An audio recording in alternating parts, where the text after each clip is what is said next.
Hey everybody. I forgot to have my nice transition set there, but it is a sunny Saturday, and I'm back at the scene of one of the many crimes being perpetrated against us all here, back at Washington Square Park. I can see from here, wow. Not only did they not get rid of that F12 graffiti over there, it seems to have been augmented. F12 since 1492. So what's up? We got de Blasio freaking out about Blue Lives Matter line. And I mean, doesn't New York City have the resources by now to remove this offensive?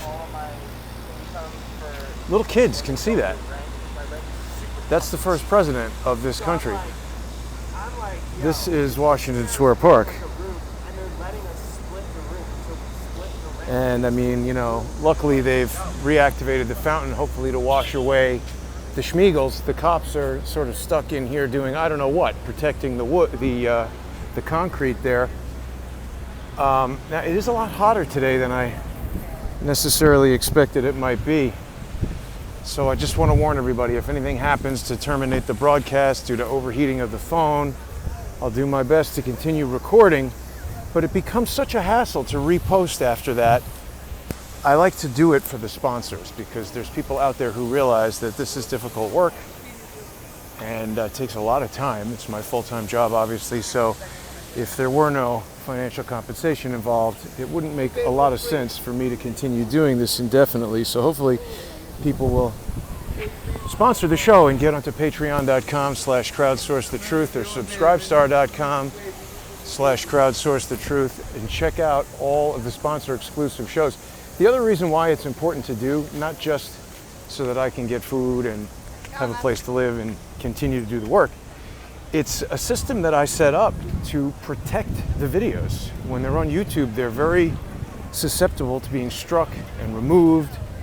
And the social engineers that I speak about frequently, they're able to do this in very strategic ways that prevents the channel from growing. Right now, the main Jason Goodman channel that has 114,000 subscribers at the time that I'm recording this video has been struck yet again by social engineers who want to prevent the message from going out. And what happens is when that large audience channel doesn't get the new videos, less people are notified, there's less sharing, it doesn't get taken up into the YouTube recommendation engine in the same way.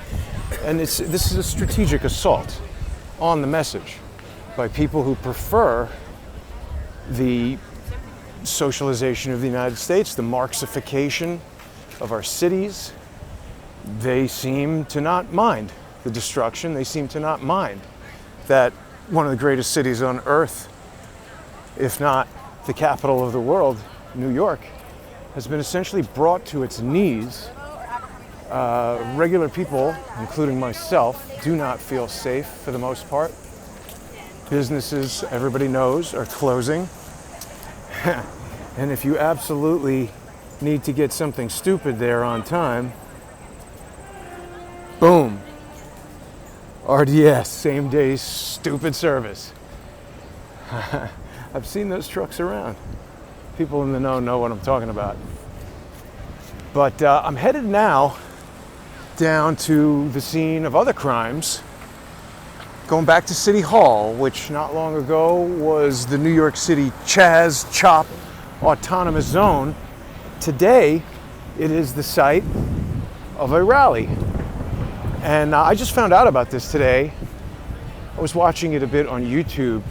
Creative Patriot Scott LoBaido.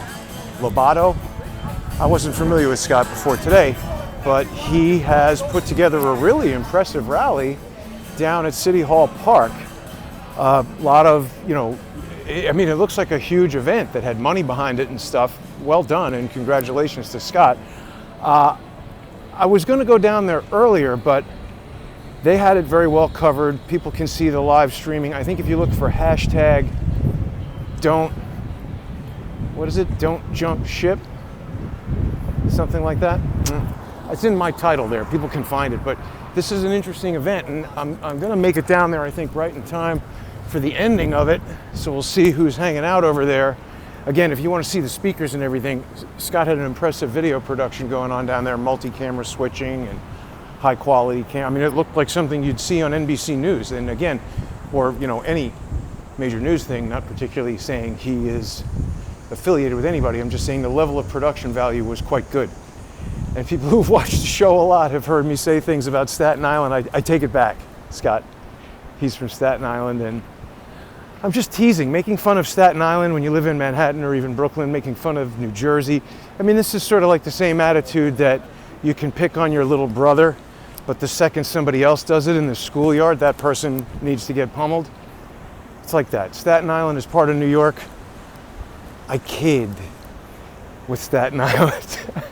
But Scott raises excellent points. I mean, I'm feeling very conflicted after seeing his rally because everybody's been telling me, oh, leave New York, leave New York.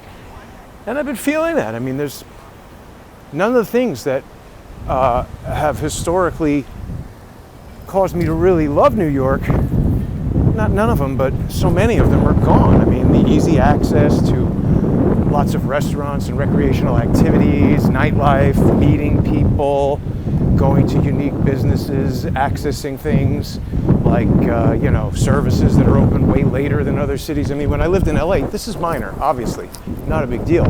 But we're talking about what makes the city what it is. When I lived in LA, it was super annoying. I mean, if you got to a restaurant at like 9 or 9:30, they were like, oh, we're not seating anybody anymore because we're closing. But in New York, I mean, you can go to restaurants at 1 o'clock in the morning if that's what you choose to do. And again, I'm not complaining, I'm just saying it enables the type of lifestyle that successful people in New York are usually involved in, like working all day. If you're at your office until 8 or 9 o'clock, sometimes you need to have dinner at 10 or 11 and getting home and cooking and everything. Hard to do. So these things that are going on, I've never seen that before. Is that an NPC?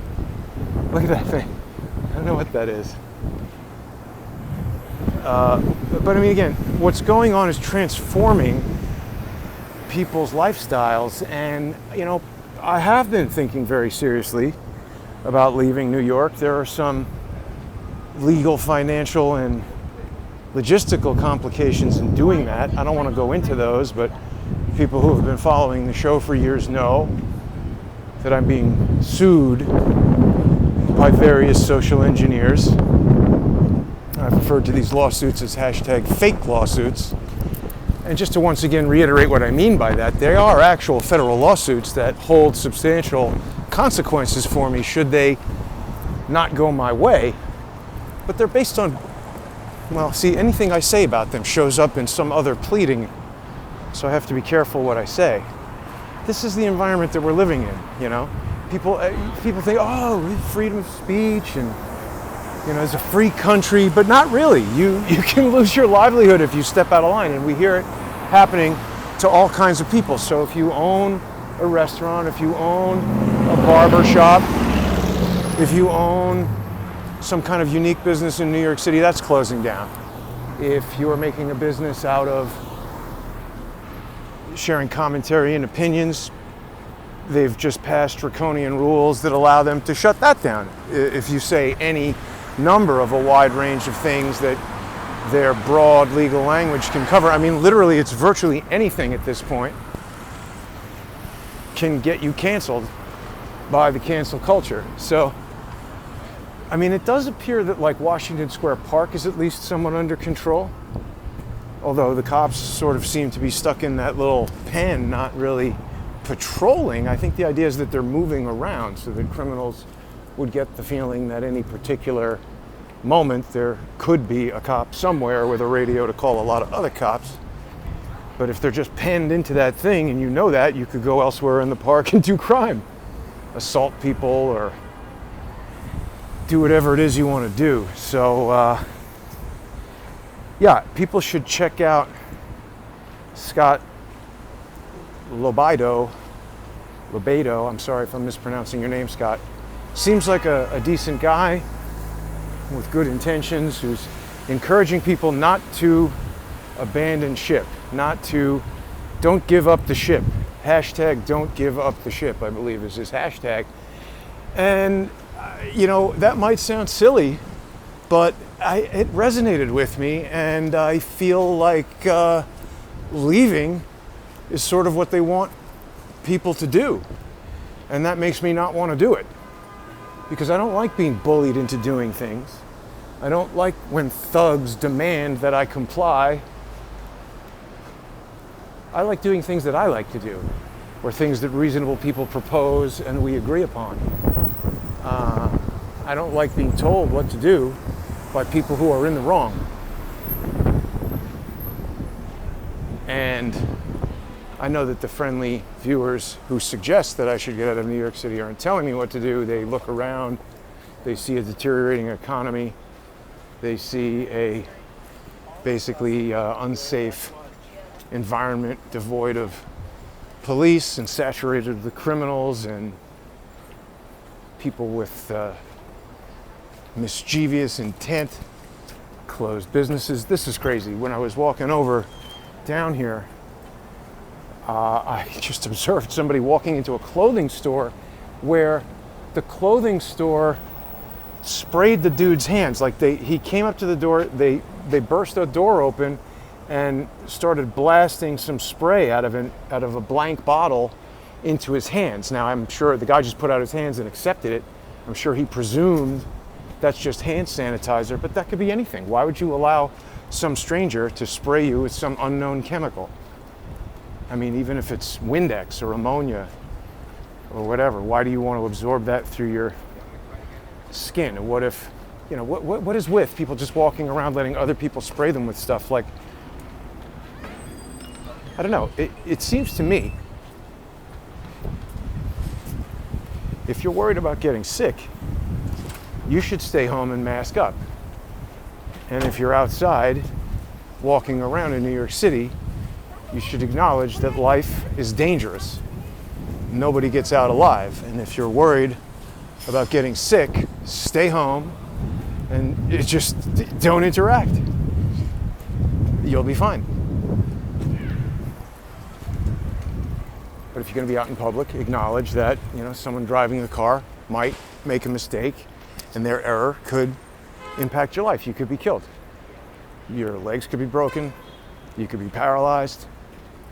Somebody could, any number of activities that another person gets involved in could have a detrimental effect on your life. And even if they're not negligent, sometimes these things happen. And I don't know when we turned into this culture of everybody being concerned about what everybody else does, because it's also hypocritical. I mean, I've made this analogy before. Why don't we make cigarettes illegal? Because somebody else smoking is increasing my likelihood of getting cancer. I really would like to see, is it an actuary or a statistician? Like, who would figure this out? I just want to make sure I'm going to make it down there in time. Yeah, I think I should make it down there in time to catch everybody leaving. I didn't really want to interrupt the rally or live stream a less good quality version. They've got a great production going over there, but we're into this whole thing of everybody wanting to tell you what to do with your health because it could affect them. That makes no sense. If there is a statistician out there, can somebody figure out what your actual odds are of contracting COVID-19 and having a fatal outcome, particularly from someone who's not been diagnosed with it, versus what your odds are of getting cancer and what someone exposing you to their secondhand smoke does to increase those odds? I mean, we need to put some of these things into perspective, I don't own a car. I don't drive around in a car. So what's the statistical likelihood that any of these automobile drivers will kill someone in an auto accident versus me? And why can't I tell them, get out of your car, take a bus, take the subway? Everybody wants you to put on a mask. Like, why is what I do any of their damn business? Very upsetting. So, this is also just another kind of walk around. People can see tons of businesses closed. The restaurants that I was observing, they're working real hard. People are doing their best to set up the tables. These are all super fancy Soho shops that should be open. The streets should be teeming with people buying clothing, etc. The other thing I saw on my walk over here was a donut shop selling masks for $5. So, you know, oh, look at that graffiti right there. I mean, this is not what New York was ever like. I mean, I guess in the 70s. People are saying, yeah, in the 70s. But you know, when you see, if you were paying the rent for that retail store right over there, I mean, it's probably like, somebody tell me, is it 5,000 a square foot? I mean, the rent is going to be outrageous for ground level retail here in Soho, and somebody's tagging it up with graffiti. I mean, if you were leasing a Mercedes and somebody graffitied it, would you be like, yeah, that's okay? That's what I expect. That's why I spend all this money to be in this neighborhood, so that my store can be defaced with vandals' graffiti. Yeah, so I mean, I'm conflicted because on the one hand, I have sort of had it with this, you know, sort of lifestyle of feeling locked in the apartment all the time, not wanting to go anywhere, no friends to interact with, no way to meet new people. I mean, everybody's been made into a hypochondriac. The mere suggestion of, you know, being near someone without a mask on, really, most people are afraid of that. And what about these little kids who are growing up? If you're 5 and you spend 6 months being conditioned to do something and your parents are on board with it or whatever, that's going to become burned into your brain. Like that little girl I saw in the hallway who said, "Look, mommy, no mask." I mean, that was literally like, think about that. So let's see, how am I doing here? Let's go to Broadway, might be easier to, it's always a little bit tricky to find your way to City Hall. I know that sounds stupid, but you know, once you get down here and the numbers go away, you got to really know where you're going. You know, there's just so little activity around. It's strange. There's a little bit of this feeling like, you know, that last scene in the movie Titanic where they're all, you know, the water is like halfway up the boat and they're all kind of like, the band is playing and everybody's walking to the end of the ship like that's going to do something. And there's like a substantial amount of people still hanging out on the sinking ship. I feel a little bit like that. I don't know if that's really, you know, you see all those people there in the park doing whatever. And yeah, so that's the message from our buddy over here, Scott LoBaido. That guy was eyeballing me as he drags on his joint there. But the message, he's directly telling people to do things. I don't want to do that. I'm not telling anybody to do anything. I'm just providing my observations. And I mean, for the most part, they're not good.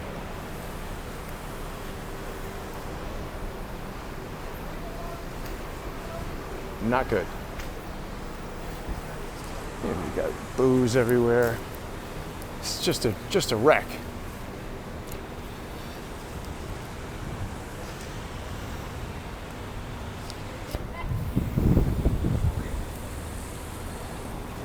You know, and now we've got the mayor talking about needing federal money because the tax base is diminished and there's no revenue from tourism. And you know, I don't know, everybody says, oh, it's not as bad as the 70s, but that was a gradual, you know, for whatever problems were going on then, that was kind of the natural evolution of how we got there. This was just such an utter shock to the system. It's gonna play out way differently. And I mean, wow, look at the big spaces that are out. Who's gonna rent that? What business is gonna come back and take that? Knowing that, you know, one communist Marxist mayor could do all this. I mean, first of all, how long is it gonna take to get out from under this? And then who's gonna have the desire to weather it again?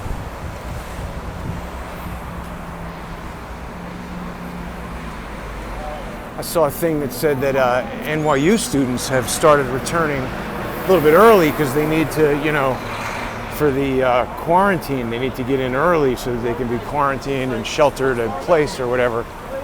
So I guess probably weed delivery companies are experiencing a surge during that. But yeah, I mean, the college experience is going to be terrible in this circumstance. G-Star Raw, that's a major brand, out. That was here the last time Charles and I walked by. So, you know, we get these major retailers going out, small businesses going out. What will remain? Why will people, you know, want to pay huge rent and all the other expenses associated with living in New York if all you got is graffiti and vacant businesses and no restaurants and small, still expensive apartments? The collapse of the tax base could be really not even yet begun. I mean, we might just be seeing the very beginning of this. In fact, I think we are. Getting closer to City Hall now. I like it that Scott chose to put it in the chop there. See, that guy seemed to be the warlord of the counterfeit Louis Vuitton shopping mall here. Didn't seem excited to be being recorded, but it doesn't matter. The cops are not going to do anything at all. There, that guy just blew smoke right in my face. This guy in the New Jersey Porsche is waiting to run me over, I'm sure. Gun it at the light. Okay, wow, there's a lot of business going on over here.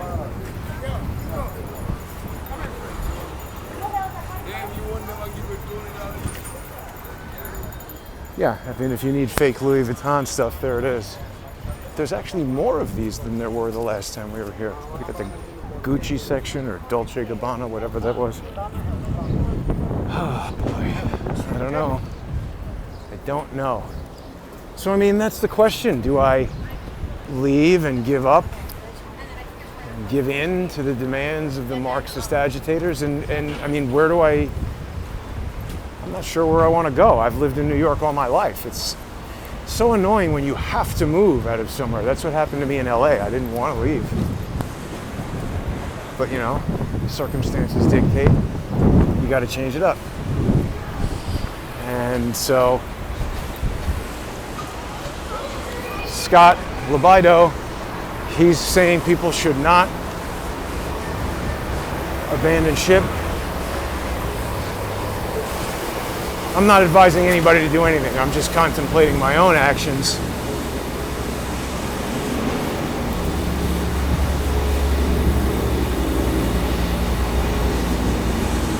As we look around at the once great, wow, I didn't realize there was a Harley Davidson dealership. I've probably walked by it. Maybe other people have noticed it and I haven't.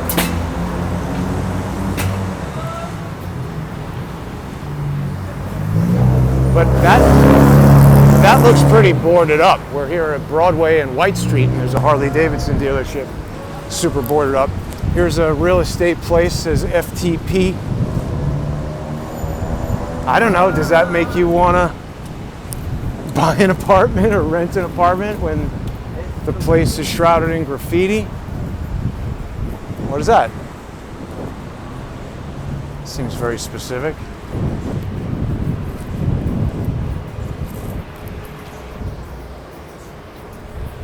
I was surprised that that person's video of Fifth Avenue being empty got so much attention. I don't understand what was different about that than anything that I've been showing for how many months are we here? March, April, May, June, July, August. Fully 6 months. This is nuts.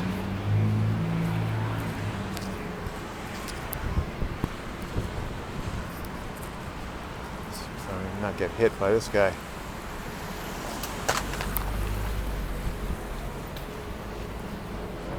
Deli, out of business.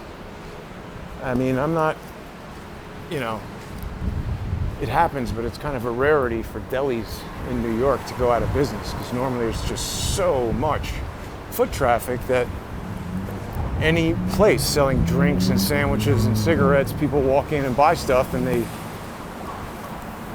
maintain. I mean, you know, this whole city is going to just collapse on itself.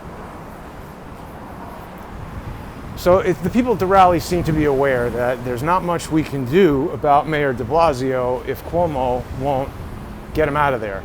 That's a problem. And also, you know, the other thing I was thinking about is, when did we become a country that, as with the sign outside the BBC, just listens and obeys? This is a government supposed to be by us, for us, and of us, not telling us what to do, and we do it without question. YouTube, you know, Facebook and Twitter and all of the other, you know, all of these things now have terms of service where you can't question. They literally say, you know, going against the public statements of, you know, public health officials. These are decrees from unelected mini dictators, and going against them, you can lose your livelihood. They can shut off your ability to broadcast, and if that's what you do for a living, you're not allowed to do it. You're not allowed to question. We were talking about this last night on John Cullen's show. If you were a doctor and you had anecdotal information, say a couple of years ago, 10, 15 years ago, whenever this happened, you say, hey, you know what, the FDA approved this drug Avandia, but I'm finding evidence that it causes cardiac arrest. They'd say, oh, you can't question that, get the hell out of here. But later, those questions were explored and found to be correct. That pharmaceutical product was removed from the market. Now they don't want you even questioning anything from these doctors. How is that America? You can't question. Really bad. So we're getting close here. Sorry to show everybody how little hair I have left, but it's hard to see the phone in the sunlight. Gotta switch the camera around. I mean, look at this. Look at this. This is why I put the X'd out sign with "we're open," because this is, you know, phase whatever. We're supposed to be open here. And it's more like, you know, if you're brave enough to venture out and get sprayed by unknown chemicals entering retail stores. That blew my mind. I don't know why that guy would allow somebody. What if he put COVID-19 in that thing? I'm not saying that he did or would, but why would you let somebody else? I mean,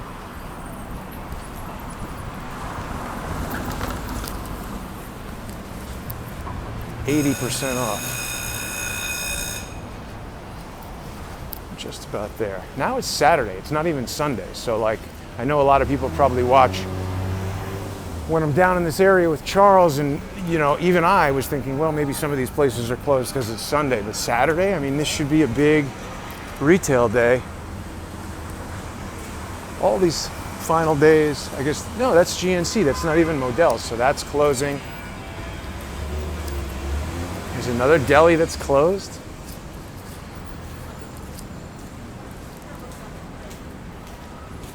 You can start to hear the activity over there at City Hall.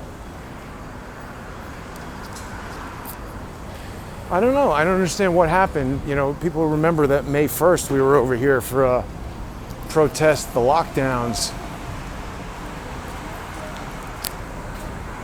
rally that got shut down right away. I don't know. I guess maybe they realized they just couldn't do that again because there had been so many, you know, F-12 rallies or whatever they were,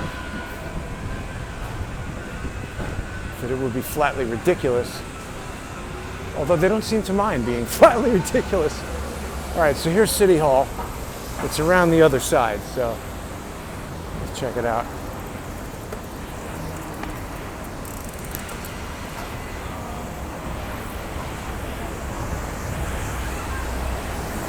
A lot of police cars around. Police hanging out outside Modell's.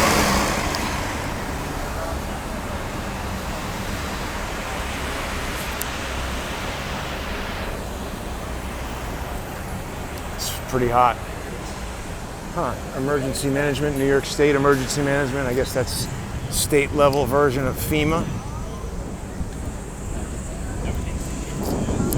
So this is, I guess, like de Blasio's personal defense force. I definitely do not stand with the defund the police people, but at the same time, whenever I hear these just 100% pro NYPD people speak, I can't necessarily agree with some of the things that they're saying. I think there is a lot of waste and inappropriate action within the NYPD, but I don't think that defunding them is the answer. I think a careful audit, stricter rules about corruption at the top, I think, are more important for fighting, including the mayor, by the way. That's where the biggest problem lies. Well, I'm the governor. But if we just had a mayor that would enable the NYPD to do what they needed to do from the beginning, a lot of this stuff would have never happened.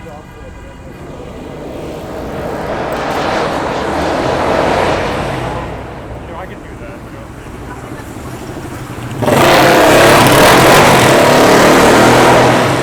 I know a lot of people from around the country and around the world watch the show and they think, oh, I could never live in New York. It's loud, it's dirty, it's terrible. But I mean, I grew up here. I'm from here. I had a real strange thing the other day. I was in the apartment with the window open, and it's mostly been really quiet lately compared to how it usually is in New York. And for the first time ever in New York City, I could hear a train whistle, which I used to hear, from my bedroom growing up in the much quieter part of New York where I lived, in grade school and elementary school and high school. And it took me back to like those autumn days in my parents' house, cool breeze coming in. It was nice. And I mean, where am I going to go? It's not like this is the only place it's experiencing this troubling condition. I hope I didn't miss the whole entire thing. It seemed like there were a lot of people here, and I thought it was set up right over here. But we'll keep walking around to the front, and hopefully we can spot it. It was supposed to go until 3, so yeah, this was my plan, to arrive towards the end, talk to people about how they felt about it, and just sort of see what was going on. It was nice to see that the vagrants and their all-you-can-eat filth buffet has been cleared out. I don't know why that took so long. That shouldn't have been allowed to last for 5 minutes. Our peaceful rally to protest the lockdowns was shut down in 30 minutes. The filth den was allowed to gestate and fester for a couple weeks. They could have stopped it. It's clear. I mean, here it's not here anymore, so why did they choose to allow it to stay? It's obvious. People watching know. If someone's tuned in for the first time and hasn't seen this show before, maybe they're starting to ask themselves, why did they allow that? I wonder how many people know. I wonder how much I really know about it. But it definitely seems like there's been a serious infiltration of socialist-minded people in our government. I'm talking about Cuomo, I'm talking about de Blasio, I'm talking about many members of Congress, many district attorneys. I mean, this is a plan that's been put in place over decades. People really need to be paying attention to what the Weather Underground was, is, who was affiliated with it, Obama, what this Cecil Rhodes plan for the 200-year plan for world domination, and how the Rhodes Scholars infiltrated the government, Bill Clinton, Susan Rice, James Woolsey of the CIA. Got to look where these connections go. It's a very troubling time. I guess I missed this thing. I thought it was back there. It might be over here.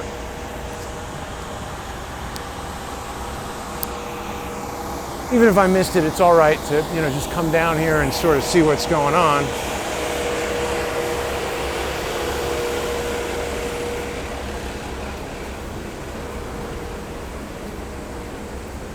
I did see a guy shooting heroin on 25th Street the other day. Usually a pretty nice part of town, very close to where I live. That's the first time I've ever seen that personally on the street.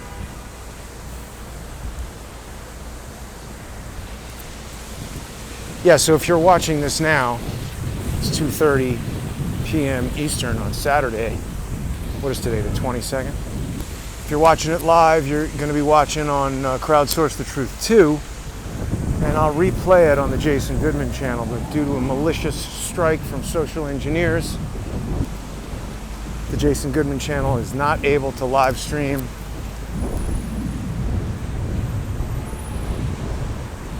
And that's annoying. Maybe it's right around the bend here. Ah, there it is. Looks like it. Yeah, there we go. Still seems to be a healthy crowd. Can I enter here? It's like a maze. There it is, ScottLoBaido.com. I don't know Scott, and I didn't know about him until earlier today, but it seems like he's doing a good thing.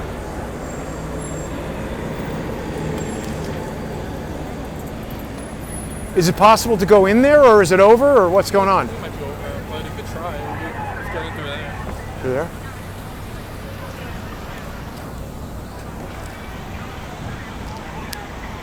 But that seems to be the opposite side. What if I want to go there? This is a rally for people to take back New York City. How do you feel about being locked down? Not at all. I don't like it at all. Exactly. That's why I'm here. You know? Exactly. All right, man. Hey, good on you not wearing a mask.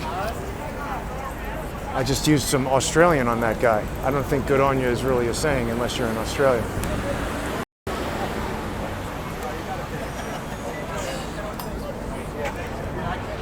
How's it going? Is it over, do you know? Yeah, it's over. Oh yeah? It was a good event, right? Yeah, very. So are you guys from New York, or you came here? Staten Island. Staten Island? And you're in the Marines? I was. Can you believe what's going on? No, it's ridiculous. Who are you with? I'm just myself, Jason Goodman, yeah. This is crazy. It is. Nice to meet you, man. Glad to see you without a mask. I walk around and people look at me with the stink eye on. Well, we carry it. You But got it's to. too hot. It's hot. You can see if you're going to business and somebody wants to follow policy, I'm not going to Not going to harass the them. system, fuck a business and get them in trouble. Right. But I mean, you must have friends who own restaurants and businesses that are closed and are suffering economically, right? Yeah, everywhere. Everybody does. All right. Well, thank you for your service in the Marines, and hopefully we can do something to turn this around. Take care. All right. Well, I missed it, but you know that's okay. We can still talk to people who attended. I would encourage people to go to that ScottLoBaido.com. That was actually the real reason why I wanted to come down here, because I can even see some of the cameras still packing up right now. And look at the signs the guy had made. A lot of money was spent here. And there we go, videoroadshow.tv, I guess is what he was using. I mean, it's a very impressive setup, and people can watch the live stream. There were only about 130 people watching the live stream when I had it on. So I wanted to come down here to help raise awareness that this happened today. And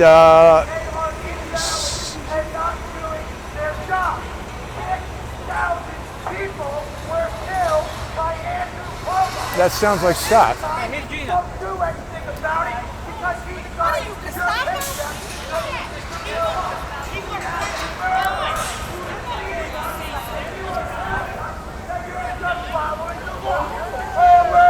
Nah, it's somebody other than Scott. So this is, you know, don't give up the ship. I wonder if we'll be able to get de Blasio to step down, though. So we got pockets of people. See, this is a peaceful protest.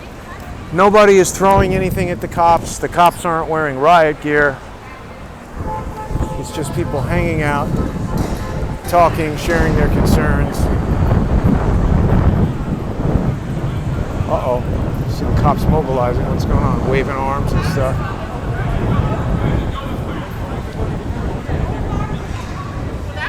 Hey, I saw that guy up by Trump Tower. It's funny, this type of thing has become the only, like, socializing that's going on.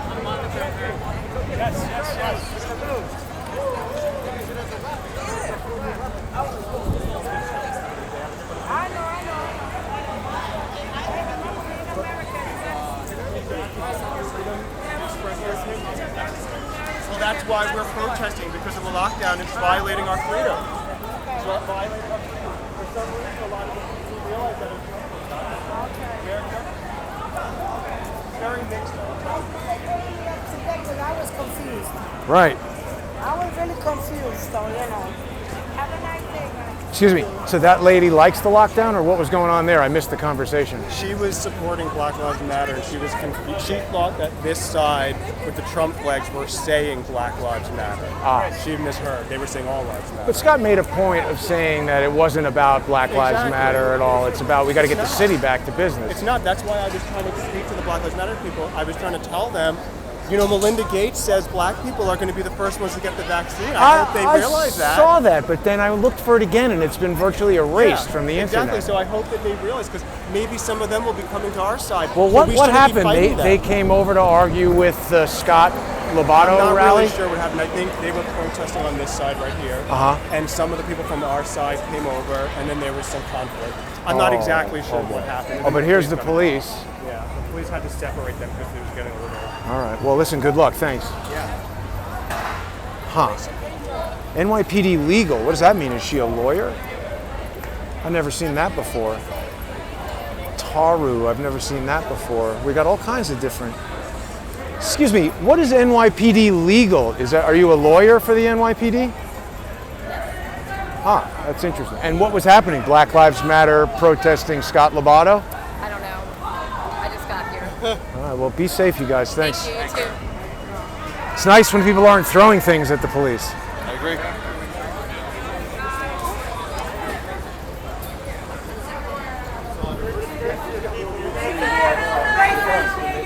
Chris. Hey, Chris. You turn out. How you doing, man? Good to see you again. Good to see you, brother. How you doing? Good, good, good. How did this Scott LoBaido event go? Oh, it was an amazing event, guys. A great turnout. Over 1,000 people at least. It was, great speakers, a strong message.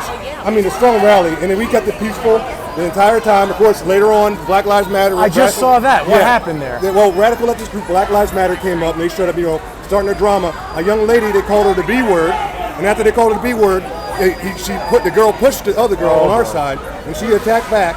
And then there's two guys from Black Lives Matter punched the two girls. They threw a punch at them. Whoa! Yeah, crazy stuff. So that's where there's a big scuffle that happened. The cops, thanking us for the police, they broke everything up, and they split us apart, and we started marching down the street, just waving the flag, supporting the president, and they were trying to start a scuffle after that. But the police company separated, did a great job. NYPD did a great job out here today. Yeah, and it was nice to see a calm, organized. Scott did a great job with the rally. A lot of fancy video I got it stuff. recorded. His speech was amazing. Man. Yeah. He had the crowd pumped up, and he was just speaking from the heart of a New Yorker. Man, real New Yorkers came out and supported today. That's what's so beautiful about this event. Now, what about you running for mayor? I think you could do a better job. I'm serious. I've been hearing the talks. In time. I'm in discussions with certain people right now about running. I'm not saying necessarily mayor, but maybe. Who knows? How old do you have to be? Are you old enough? I'm 36. So you got to be. You could run for president. 35. Oh wow, yeah, I'm good. Maybe you should just do that. Yeah, why not? Skip a step. All right, good to see you, man. Good to see you too, man. Take care, Chris. Give everybody the website again. All right, if you want to check the website out, you can find us at www.christopherwrightnyc.com, and you can also find my YouTube. Just at my name, Christopher Wright, and that's Wright with a W, W-R-I-G-H-T. Thank you so much. Chris. Good to see you, man. God bless you, brother. Yeah. All right, good. So we got some of the usual people who are down here, supporters. Uh-oh, I hear yelling. St. Portland, I got my boys at the 109, the 108, the 102, the 115. Everybody. I got cousins everywhere, bro. Yeah, I'm definitely seeing some of the same people. How you guys doing? Everything all right? Some agitating going on, huh? Yeah. He almost got punched in the face, almost. Oh, man. Yeah, he really did.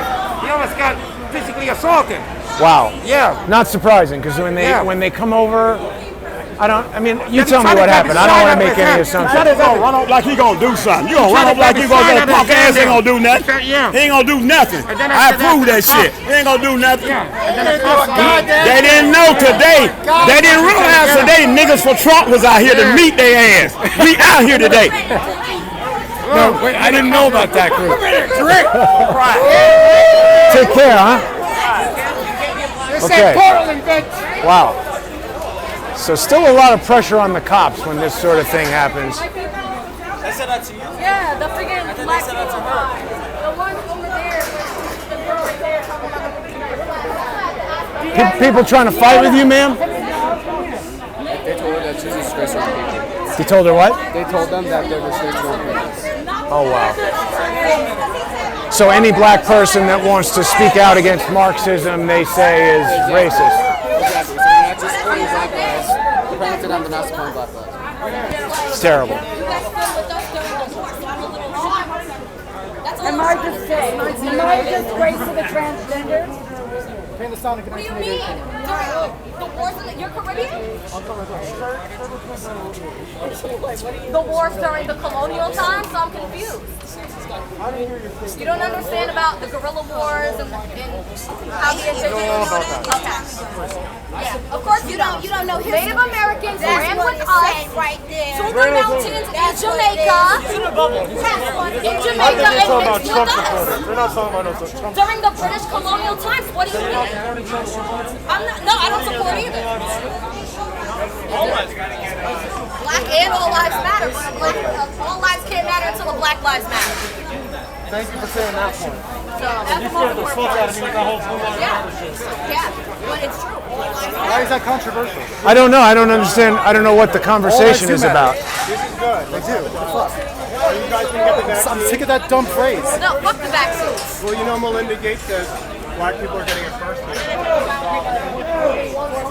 What was the fight about? What's the problem? I don't really know. I just seen a girl arguing with another girl, and I was like, why are you here to conquer and divide? Like, I'm confused because Native Americans stood with black people during the war. What would you like to see happen today? Like this rally was about reopening New York and businesses and stuff like that? No, some people are here because the de Blasio administration is a disgrace, and I agree with that. By far, am I a Trump or a Biden supporter? But I don't fuck with the Bidens because they affected my ancestry more. He voted on a bill for mass incarceration to send black people to prison. So why would I vote for him just because he's a Democrat? Like, no. Have you seen that chart from 1990 to now of how many people are in jail? It went from like 40,000 to 250,000 in 20 years. Yeah, and you had Bobby Rush on that bill, who's a black man. And a Black Panther. And a Black Panther on that bill. So, fuck is she talking about? Like, So were you here? yeah, I was here, but there was another protest for like war on children, sex trafficking, and de Blasio had someone on his administration that was a rapist and went to jail for that and got convicted. How can we get rid of de Blasio? That seems like the best thing for New York How right can now, we get black rid or of de white. Blasio? Oh, we need to come together and ruin his ass. March him the fuck out of here. People's arrest. He needs to go. He's an anti-Semite. Well, I mean, that's the least of it, I think. Yeah. Have a good day. Be safe, huh? So we got a lot of people out here, heated conversations. I think there might be more things that some people agree on, but sometimes when you get in this scenario, people just want to argue and fight. And look at how difficult this would be for the police to do anything about. People just getting angry. There's no need for that.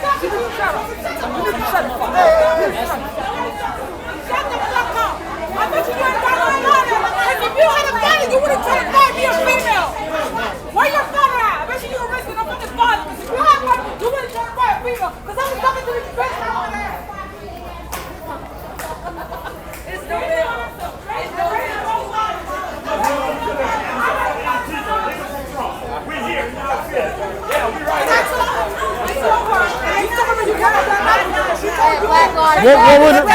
What were they arguing with you about? Oh, this one guy came up to me talking about I'm a disgrace to my people. Because you want New York I'm City on to be this side. open and you Yeah. want businesses to be And open. I support the cops. And you don't want people to burn down your Exactly. neighborhood and beat you up and Talking about shoot me, people. I'm a disgrace. But what about that guy? There was a black guy who was walking with his 4-year-old daughter. And he got shot. Yeah. What about that guy? What about that? But What Black about that Lives 1-year-old Matter. baby? There was a black baby. Black Lives Matter. How come they don't acknowledge those people who got shot? Black Lives Matter. That's what it is. Because they don't care about black people. They don't care about black people when it's a white cop involved. You got to be careful. Be safe, okay? Over 600 black lives that are killed 600,000 black lives that are killed every year in Planned Parenthood. That was founded with some racist scums, the KKK. Do you know that Bill Gates' father was the second guy in charge? It was started by Margaret Sanger, and then Bill Gates' father took it over, Planned Parenthood. So all these people who are for Black Lives Matter, they don't like Donald Trump. They want Joe Biden to be there? They want the pedo Joe.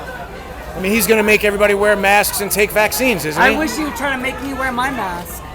Yeah.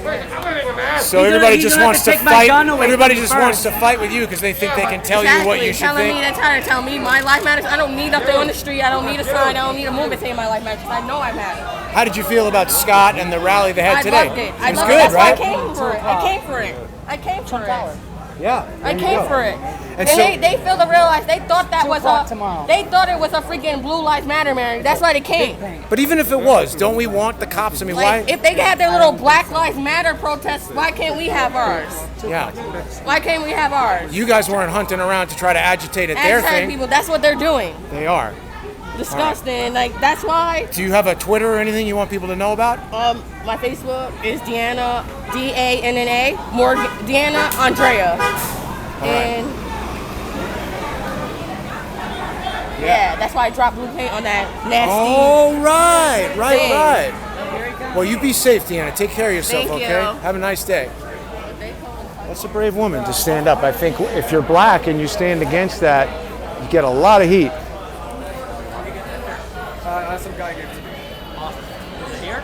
Yeah. Well, I was hoping I would run into Scott. I should have come down a bit earlier, but it might have been too hectic of an event. They got something happening tomorrow at 2 p.m.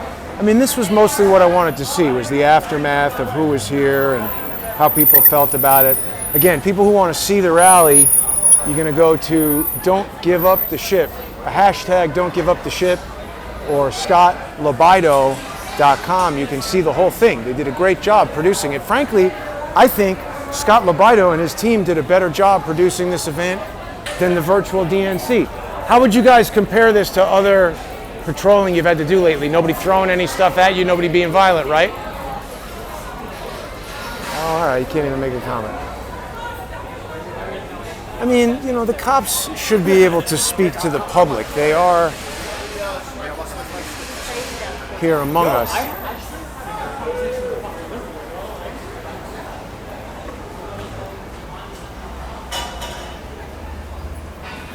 How did this event go today, officers? No violence against the police? Very well, nothing. Very good. Right. Thank you. Be safe. See, that's good when the cops can protect a peaceful protest and not themselves, at the end of it, be subjected to name calling and fighting. Oh no, maybe I spoke too soon. I'm leaving. I'm going home. So I run it down. His hands on his gun. On the fixed it. He's okay. I want his bike. I want it now. I want his bike number. I want his bike number right now before I go. That's what I'm asking. He's a CEO. I want his bike number. Yeah, I know. No, I need his bike number. I don't have his bike number. He doesn't want to give it to me. No, you refuse. You refuse it. I have it on video. We do have it on video. We do have it on video. I have it on video. Give me my bike. What happened, guys? What happened? No, not you. The officer will push me and had his hand on his gun. I want his bike number. He doesn't want to give me his bike number because he wants to win. So can we go because you're surgeon? Can we go up there and ask him his bike number? I saw him. Was he involved in the protest or what? He asked me over 10 times. Tried to attack Kevin Gibson tries to grab his sign. Because I'm scared. I was next to him. He had his hand on his gun. Who did he try to grab? Maybe you saw something else? Gavin Gibson's Trump sign. I'm scared. This guy tried to grab it? Yes. I'm scared. Can you push me? I'm scared. Can I just ask you real quick what happened? I was standing. I was just trying to touch somebody. A police officer came at me. He pushed me. But he put his hand on his gun. These guys said you were involved in a protest. Is that true? I just came here. I'm just asking. Were you involved in a protest? Yeah. Are you a citizen of the United States? Yeah. Yes. You don't seem so confident of that. Are you a citizen of the United States? So Because what's if the you're point? not, What's the point? Can you have are a mask not on? Can- allowed no, can to you- participate in a protest. What? Who said If that? you're not a Who said that? citizen Can of you the have a mask United on? States, Can you have a no, mask on? Say- we're outside. You're free to stand 6 feet away. But if you're not a citizen and you're involved in a protest, you should probably leave. Who told you that? Who told you that? It's the law. Look it up. You could be deported. I want to hear that. The law is if you're not a citizen of this I'm not on your country, side. well then go away. I'm here talking. Go away. I'm not going to suck We're your in a dick. fucking public street. You see Why are these you people? pointing? Why are you pointing at a black Because man? the fact of the matter is if you're not a citizen of the United States, Citizen of the United States. I'm not talking to you and you don't want to talk to me, so go away. I'm It's talking to done. this guy It's done. who is agitating the police, who is not a citizen, black man has is no agitating the police. He is rights. saying that he's A afraid of the non-citizen cop who has has his no hand right on the to gun. participate in a protest in the United And they States. were willing to go Okay? get the badge number. These guys tell me you assaulted conversation. somebody and the cop told you to leave. So go agitate with the cops. Just get the fuck out. Hopefully you'll Just get the fuck out deported. of this. I'll say that to you because if you're not a citizen, you get the fuck out. Get the fuck out. Wow, that is. Oh my God. These guys are agitating with the cops. He's not from the United States. He wants to protest the United States government. The solution is go back to where you came here from. That is not racist. That's the law. If you're not a citizen, you're not allowed to participate in protests against the government. Go back where he I asked him, he told me to go back. And I said, if you're not a citizen, you should go back. If you don't like the government and you're not a citizen, you leave. But leave what? How do you know he's not a citizen? I asked him, he has a strong accent. I said, are you a citizen of the United States? It does matter. Why don't you go away if you don't want to be filmed? I'm telling you the law. Boom, lady. Are you supposed to be a journalist? I'm not a journalist. I'm a guy walking around with a camera. All right. What are you supposed to be? Nothing. Because you're getting involved in conversations that are none of your business. You strike me as an agitator. I'm a documentary filmmaker and I'm participating in this documentary. People want to come from other countries and protest our government. The simple solution is leave. That guy was not a citizen, I don't think. He hesitated in his answer and he's messing with the cops. A cop pushing you if you assault someone. We got people breaking into stores getting let go. You want the cop to suffer the consequences of pushing some idiot? Oh, it's racist. It's not racist. I just asked the guy. That Asian woman had no accent, so I presume she probably was born here. Some guy with an accent that sounds like he just got off the plane from Cameroon, maybe he's not from here. Remember one of the first days, there was some guy with an African accent who was agitating and trying to start a fight with me. And I also remember the Moriartys told me that there were all these passports being given out and mercenaries being brought in. See, all these liberal people who want to open the borders and do all kinds of things. There are a lot of people all over the place who have bad intentions, and if we just open up the country to anybody at all to come in here with their Marxist beliefs or their anarchist beliefs or wanting to do terrorism or wanting to agitate, I don't think they have a right to just come here. And if you're not from this country, it's a fact. You do not have the right to protest the government. You don't just show up here and suddenly have every right of an American citizen. I don't know where that idea came from. How you guys doing? Be safe. It's true that if someone's not a citizen, they have no right to participate in a protest, right? If you're not a citizen of the United States, your tourist visa does not grant you can't get a job if you're a tourist, right? That's a violation of your visa, and you can't be in a protest. I was just trying to explain that to a guy who wanted to get the cops in trouble because he's agitating and then the cops say, get out of here, and he wants you guys to get in trouble. So, no problem, take care.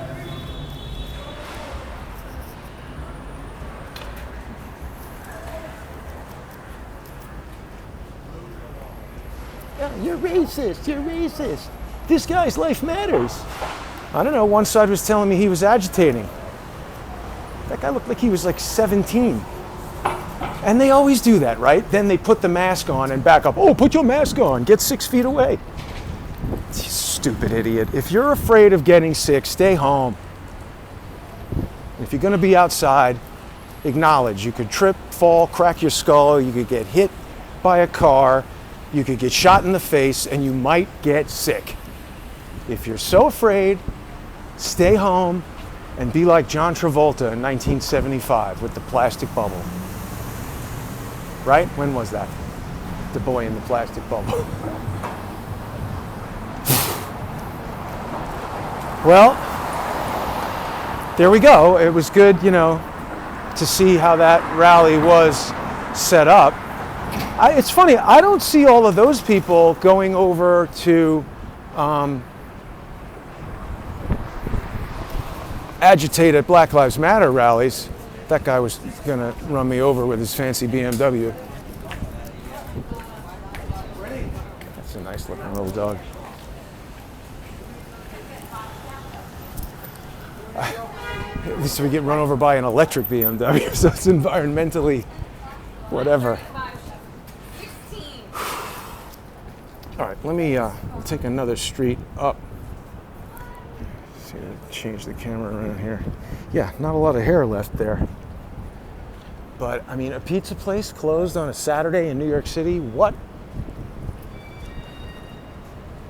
Not good. Oh yeah, Thomas Street.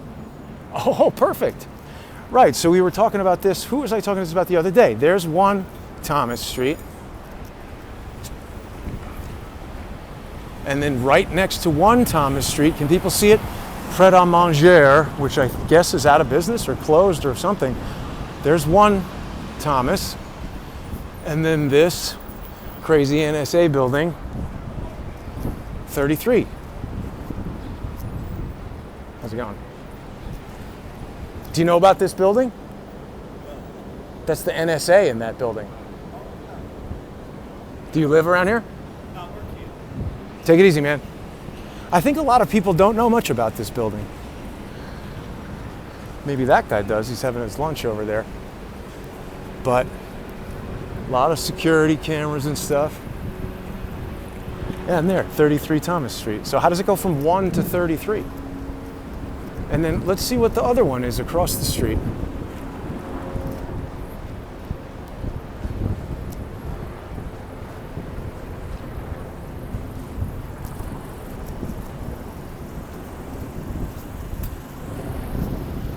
So it says AT&T, but you know, this is the building with the prism, you know, the whole sucking in everybody's data. It's a crazy looking building.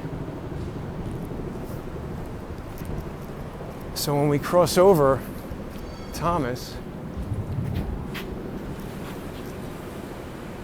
this is 36 Thomas. So I don't know, maybe it's got something to do with one side of the street versus the other.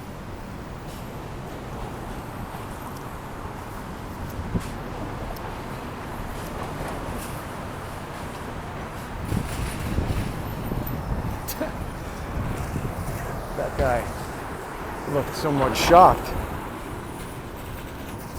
It's a beautiful day, a little hot, but very nice, summer day. So this should be what, 35, 37?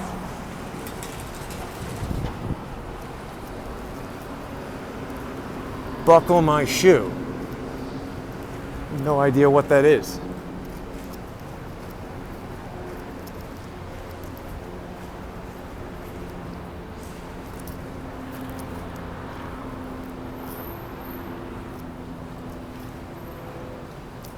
$49. So I don't know, there's a bunch of numbers kind of lost. But it goes from 1 to 33 immediately. So that's a strange thing. Let's go up West Broadway, see what's going on. Now, there's a restaurant up by my place called Cafeteria. I wonder if it's the same. I don't really know what this is all about. Big Bad Boo? That looks like an animation studio and it says Hulu on it. Why would somebody... See, something like that is just not going to continue to do business in New York City where it's super expensive and nobody else is going to be. I mean, part of it is if the people you do business with aren't around in New York City, maybe there's no point for you to be in New York City. This is looking to come from Burger and Martini.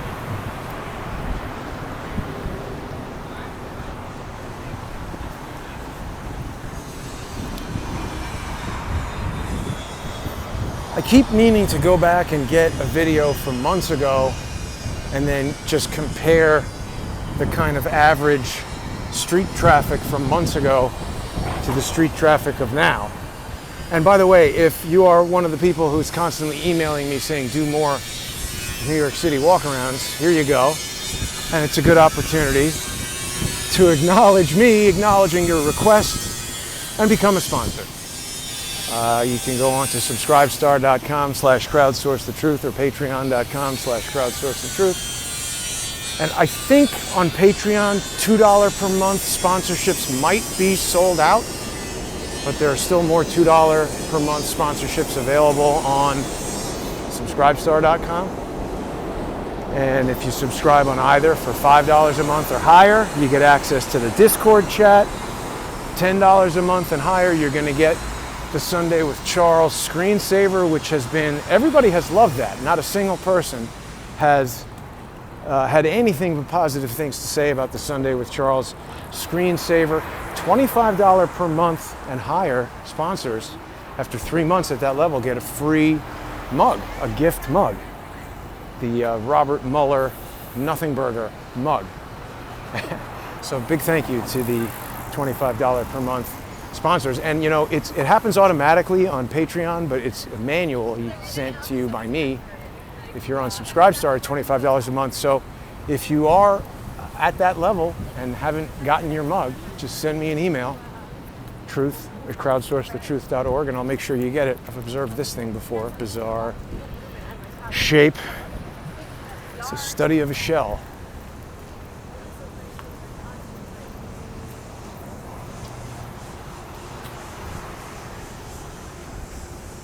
So we'll be out tomorrow. Charles will join me for Sunday with Charles. I know he's going to have a lot to talk about.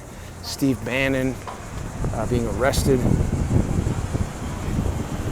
It's interesting that, you know, Audrey Strauss comes in, and there's still so much about that removal of Jeffrey Berman that we really don't know. The former U.S. attorney in the Southern District of New York, who seemed to be pursuing Epstein, and then he died, which William Barr was appalled by. And then, you know, they kicked him out and then right away arrested Maxwell, which on the face of it looks like, oh, good, fighting pedos. But I don't really believe that they've arrested Maxwell in the conventional sense. I'm quite surprised that we haven't seen any photos of her. Lots of pictures of Steve Bannon being perp walked, arraigned, coming out of the court. Like, why that dichotomy? It seems like anybody who knows Donald Trump is in danger of being arrested for whatever. And anybody who is a friend of the Democrats, the Clintons, the Obamas, they can literally rape and go crazy and nothing happens. Look at this. This is cool. Who are you going to call? Ladder 8. Span Man will appreciate this. We have firemen who watch the show. See, that's the thing. A lot of people don't understand what the purpose of Crowdsource the Truth is. The idea is no one can. I don't know everything. I don't claim to know everything. I don't particularly claim to know very much about anything other than, you know, how to make these live stream shows work and some stuff about digital production. But what I've tried to do here is bring together a platform where a lot of experts can share their insights, their experiences, their knowledge, and then people in the audience, like if you're a firefighter and you know about explosives and things like that, and we're talking about a story that has to do with an explosion, people like that can provide expert testimony and expert input that help us understand things better. You know, even people who don't have specialized training or professional experience, there's times that people have said, oh my God, that happened in my town, or I know that person, or my brother-in-law worked with that guy. And they can help us get to better answers. It's not intended for every person to post their opinion of whether they like me or don't like me, or like a guest or don't like a guest or whatever. You know, I mean, look, I'm not saying don't do that, but don't be surprised if that gets ignored, particularly if it's obnoxious.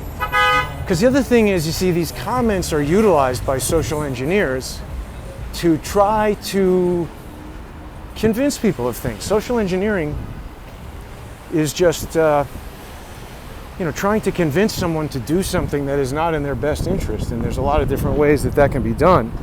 But I'll tell you, the social engineers that have persistently tried to destroy Crowdsource the Truth for the past 3 years, they just won't give up. I mean, it's amazing to me. Their most impressive aspect is their persistence. I mean, it's almost like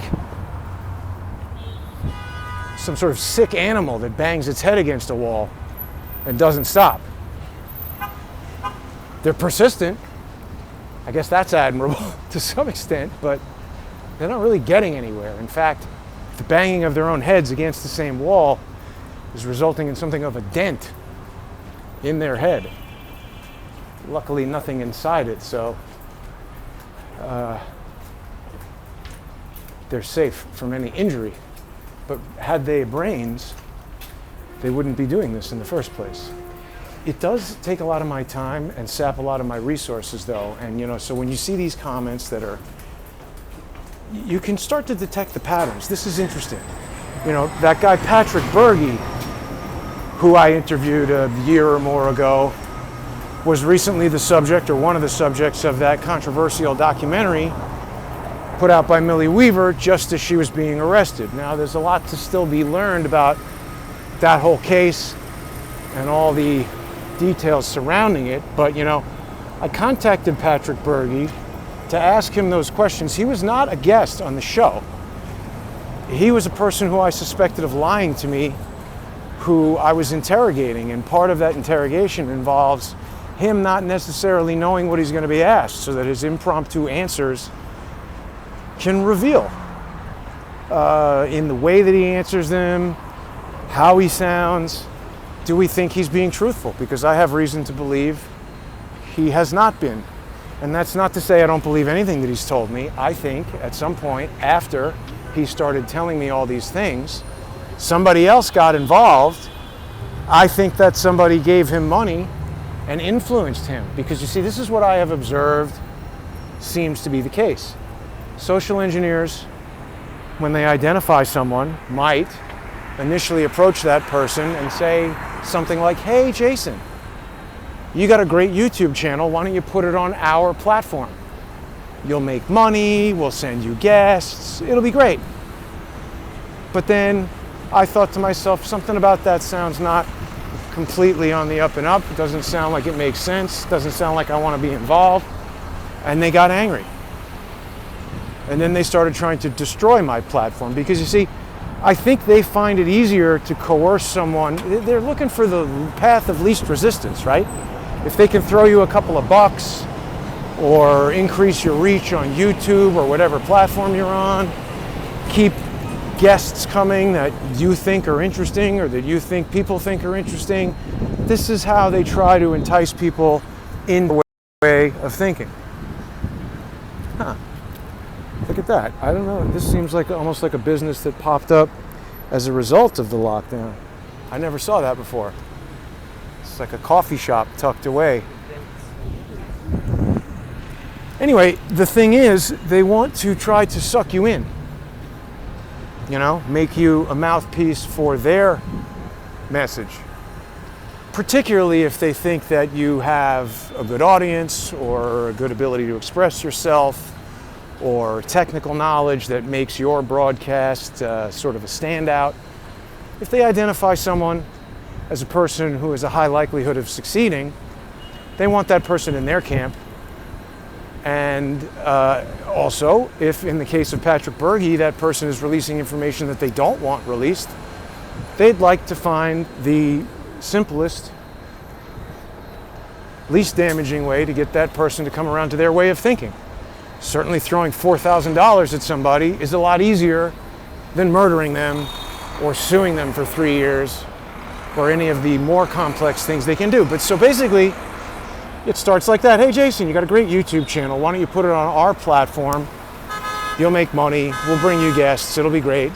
No, thanks. Then they start using their platform to spread lies, to publicize lawsuits that they've brought.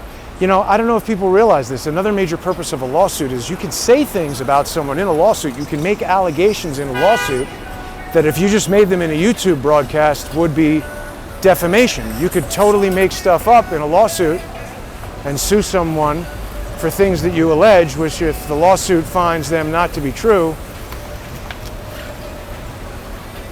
you know, you can't be sued for defamation. You have,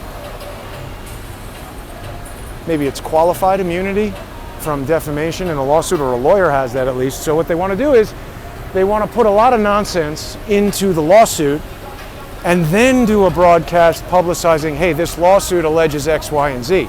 Because that might well be true. The lawsuit could be making false allegations, but the statement that something was alleged in a lawsuit is true. And most people read that and say, ooh, lawsuit. He must have done it.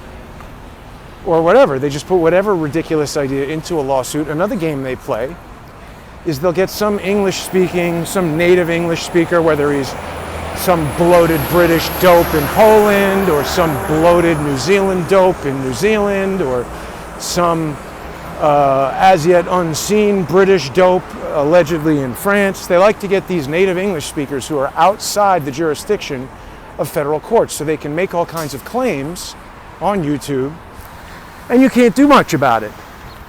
And then what they can do is they can say, oh, on such and such a YouTube channel, this allegation was made. They can say that in a lawsuit.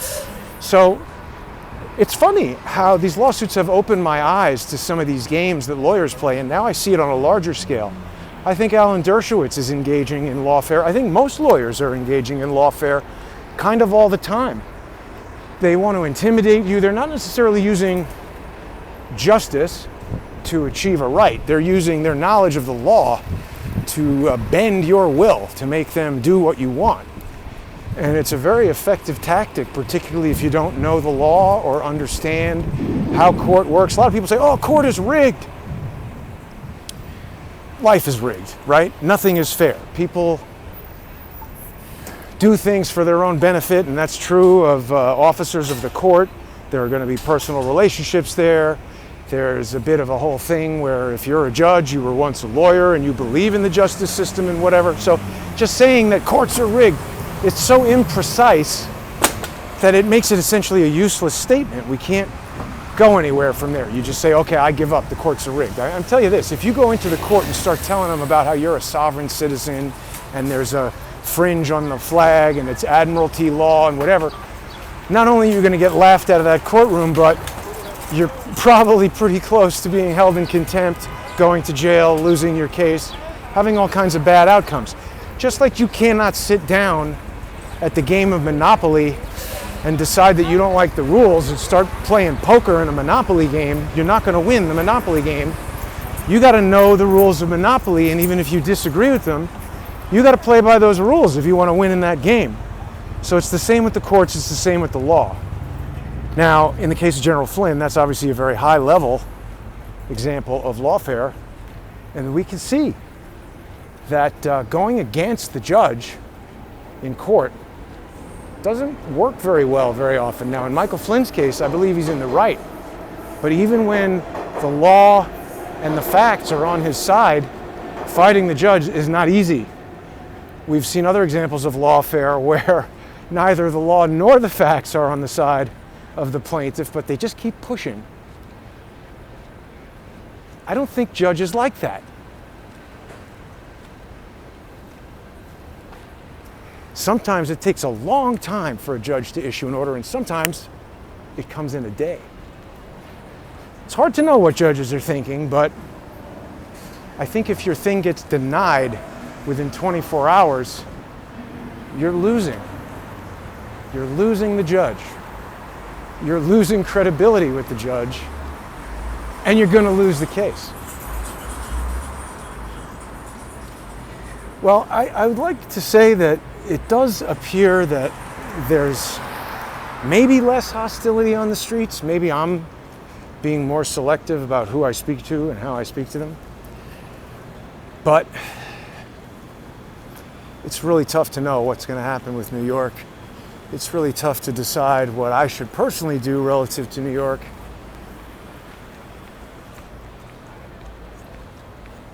it's just hard for me to imagine living somewhere else and what I would do there. But then again, there's nothing going on here. That's an interesting sign to come up just as I'm saying that. Sometimes there are coincidences.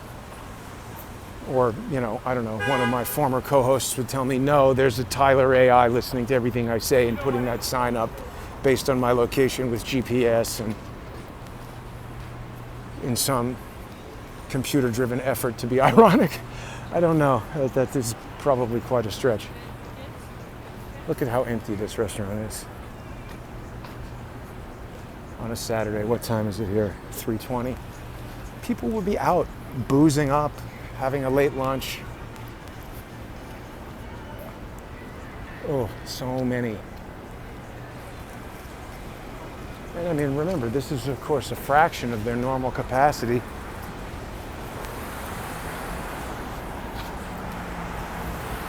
Get a little bit, let's stay over here. Yeah, see, I've seen a lot of stuff like that on the street, which indicates like people moving out, maybe, throwing away the oven. Somebody was telling me that their apartment building is becoming more and more vacant, and that is having an impact on the people who remain in the building because there's so many vacant. This is an apartment building that has some ridiculous number of apartments in it, like 600 or 700 apartments.